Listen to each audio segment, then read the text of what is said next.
कधीच नाही चुकणार तुमचे फेवरेट टीव्ही शोज झी5 सोबत, तेही एकदम फ्री। तुम्ही इतके इन्स्ट्रक्शन्स देऊन पण ही मुलगी काल सारंगच्या रूम मध्ये गेली होती। काय?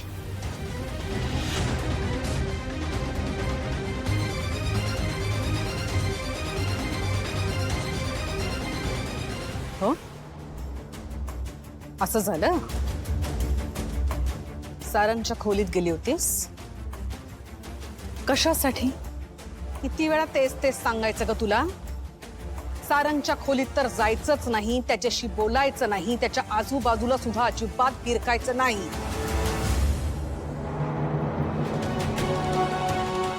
ऐकायचं नाहीये? तुला संधी हवी होती ना त्याच्या खोलीत जाऊन त्याच्याशी बोलायची? प्लॅन आहे ना तुमचा, तुझा आणि जगन्नाथचा हा प्लॅन आहे ना? खरं सांग, माझ्या बिचारा सारंगला जाळ्यात अडकवायचा प्लॅन आहे। मला माहितीये तुझ्यासारख्या मुली कशा असतात ते। तुम्हाला माणुसकी वगैरे काहीच कळत नाही, पैसा, फक्त आणि फक्त पैसा कळतो तुम्हाला। आणि काय ग, जगन्नाथकडे मोटिव्ह होता आम्हाला त्रास देण्याचा, त्याच्या मुलीच्या मृत्यूचा सूड घेत होता तो। तू काय करत होतीस? तुझा काय मोटिव्ह आहे? काय हेतू आहे सांग ना?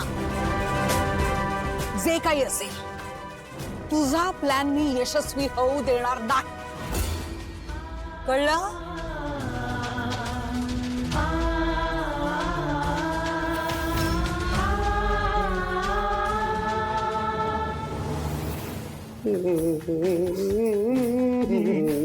दर्द है।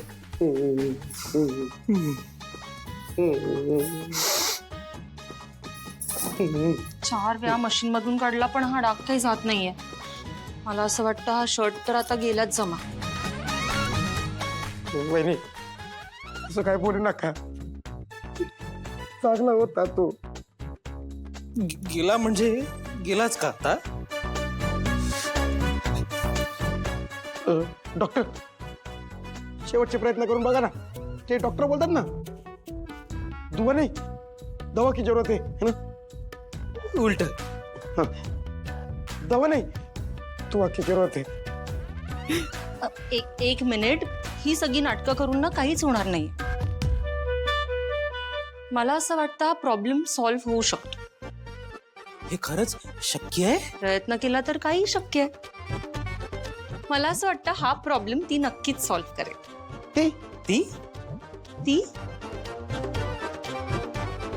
ती जमेल काय? 100% जमेल। या इकडे चल। थँक्यू।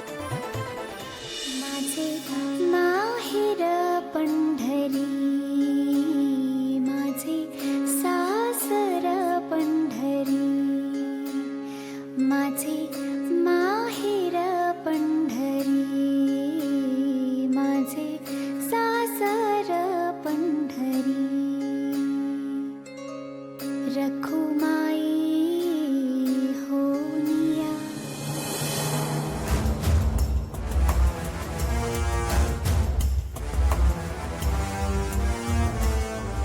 काय आई?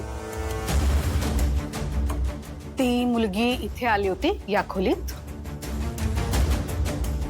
मग माझा लहान भाऊ आहे ना अप्पू, तो तुमच्याशी बोलण्याचा हट्ट करतोय। ती मुलगी इथे आली होती का तुझ्या खोलीत? हो आई आली होती। मग मला नाही सांगावंसं वाटलं तुला? एवढं महत्वाचं नव्हतं आई। महत्वाचंच आहे, कारण मी तिला सांगितलं होतं की इथे या खोलीत यायचं नाही, तुझ्याशी बोलायचं नाही, तुझ्या आजूबाजूला सुद्धा फिरकायचं नाही। तरी सुद्धा तिची कशी हिंमत होते रे?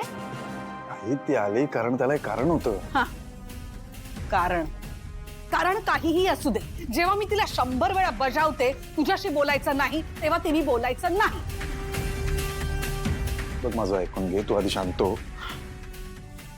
तिचा तो लहान भाऊ आहे ना अप्पू, अगं आई बोल बोल बोल, ऐकते मी, बोल। आई त्याने हट्ट धरला होता की त्याला जर माझ्याशी बोलता नाही आलं तर तो औषधं नाही घेणार। पण ट्रस्ट मी, त्याला खूप मोठा आजार आहे, औषधं घेणं खूप गरजेचं आहे त्याच्यासाठी। अगं म्हणून आली होती ती, बाकी काही नाही। छान, मला हे आवडतंय खूप। आता तू तिची बाजू सुद्धा घ्यायला लागलीस. काय मी का तिची बाजू घेईल असं काही नाहीये. हे बघ मला एवढंच माहितीये की त्या लहान मुलाची काय चूक आहे या सगळ्यात. मला प्रेम नाही मिळू शकलं पण तर त्या मुलाला मी 2 शब्द प्रेमाने बोलल्यानंतर आनंद मिळत असेल तर काय चुकीचं आहे.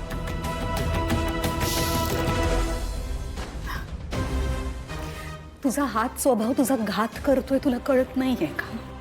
तुझ्या ह्या चांगुलपणाचा सगळेच फायदा घेत आहेत, फसवतायत तुला, खोटं बोलतायत तुझ्याशी. ही मुलगी काय, तिचा तो भाऊ काय, तुझी असं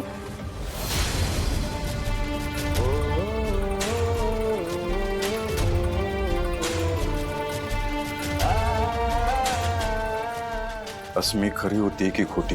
खोटी पूर्ण खोटी. तुझ्या आयुष्यात मीच तिला आणलं होतं.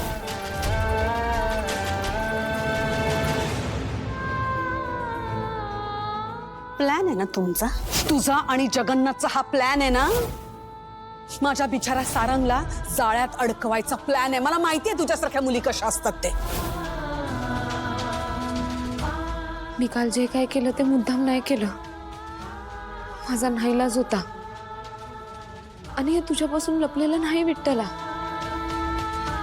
पण हे सगळं मी तिलोत्तमा मॅडमना कसं सांगू? त्या समजून नाही घेणार.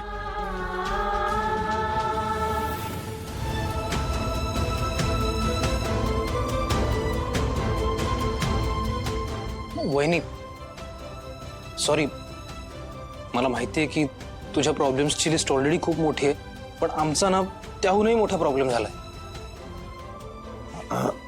आता सध्या एकच प्रॉब्लेम आहे पण मोठा आहे. आणि तो प्रॉब्लेम तू सॉल्व्ह करू शकशील की नाही माहित नाही, पण आमच्याकडे दुसरा ऑप्शन नाहीये. ते नेमकं काय झालं? सारंग दादाच्या फेवरेट शर्टवरती डाग पडलाय आणि हे शर्ट घालून त्याला ऑफिसला जायचंय. हे डाग कसं पडलं? वहिनी ऍक्च्युली मी समोसा खात होतो आणि त्याच्यावर प्लेटमध्ये चटणी होती पिशवीत. ती पिशवी मी उघडली आणि अचानक ती चटणी बाहेर पडली आणि त्या शर्टावर पडली. मी नाही खाल्ला समोसा, ह्याने खाल्ला. मी दिला होता आपण. तो आपणचा होता, मी नाही खाल्ला. अहो पण तुम्ही लई मोठा गोळ घातलायत बघा. वहिनी तुला ओरडायचं ना तू ओरड, आयुष्य पडलंय त्याच्यासाठी. पण आत्ता प्लीज या प्रॉब्लेमचं काहीतरी सोल्युशन दे ना. वहिनी डाग घालवा ना, जमेल ना.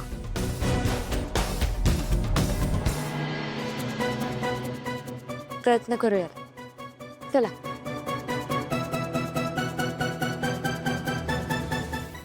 झी5 ॲप डाउनलोड करा आणि पहा सर्व एपिसोड्स एकदम फ्री.